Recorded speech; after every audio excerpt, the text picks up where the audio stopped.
আজকে যে স্ক্রিন রেকর্ডারটা দেখাবো এটা আমি দীর্ঘদিন ধরে ব্যবহার করে আসছি। এটাতে কোনো ওয়াটারমার্ক আসে না, আর আপনি আনলিমিটেড ভিডিও ক্রিয়েট করতে পারবেন। এর জন্য কোনো অ্যাডসও দেখা লাগবে না। আর এটা আপনার সবচেয়ে বড় কথা কি জানেন, এটা আপনি প্লে স্টোরে পেয়ে যাবেন, যার কারণে কোনো আপনার সিকিউরিটির কোনো ইস্যু থাকতেছে না। এর জন্য সর্বপ্রথম আমরা প্লে স্টোরটি খুঁজে নেব, প্লে স্টোরটি ওপেন করে নিব। হ্যাঁ, প্লে স্টোর ওপেন করে নিয়েছি। এরপর এখানে সার্চ করবেন internal internal audio AUDIO audio recorder.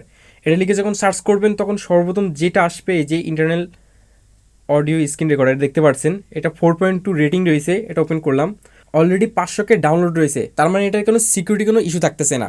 ঠিক আছে, সিকিউরিটি নিয়ে কোনো টেনশন নেই, এটা আপনি 100% সিকিউর। এরপর ইনস্টল করবেন, ইনস্টলে ক্লিক দিবেন। আপনাদের সম্পূর্ণটা দেখাবো এই অ্যাপসটা কীভাবে কাজ করে। একদম সব যেসব ফিচারগুলো আছে, এতে কিছু হিডেন কিছু ফিচার আছে, সেগুলো কিন্তু খুবই কাজের।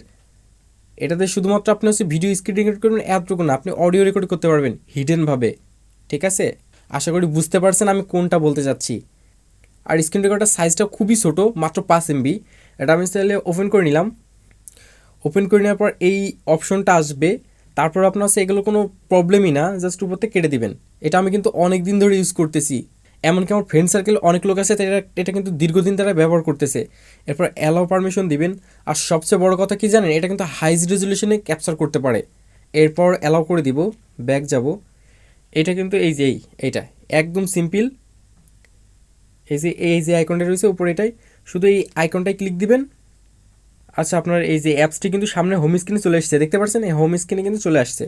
আপনার এটা এই যে এমন একটা অপশন পপ আপ থাকবে সাইডে, চাইলে আপনি এখান থেকে কেটে সরাও দিতে পারেন, আবার দেখা যাচ্ছে কিন্তু ওপেন করে নিতে পারেন।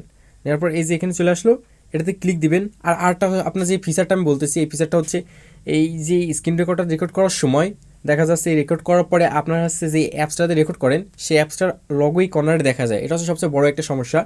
আর এই অ্যাপস যে রেকর্ডিংগুলো ওটা কিন্তু থাকতেছে না, খুবই ভালো একটা দিক। এখানে এই যে ভিডিওতে ক্লিক করলে অ্যালাউ যাবে, নতুন যেহেতু অ্যালাউ করে দিতে হবে, স্টার্ট। দেখতে পাচ্ছেন এখানে কিন্তু কোনো আইকন শো করতেছে না। এটা হচ্ছে সবথেকে বড় সুবিধা এই অ্যাপসটার। সো আশা করি আজকের এই স্ক্রিন রেকর্ডারটা আপনার খুবই কাজে আসবে। সো আজকে এই পর্যন্তই, ভালো থাকেন, টাটা।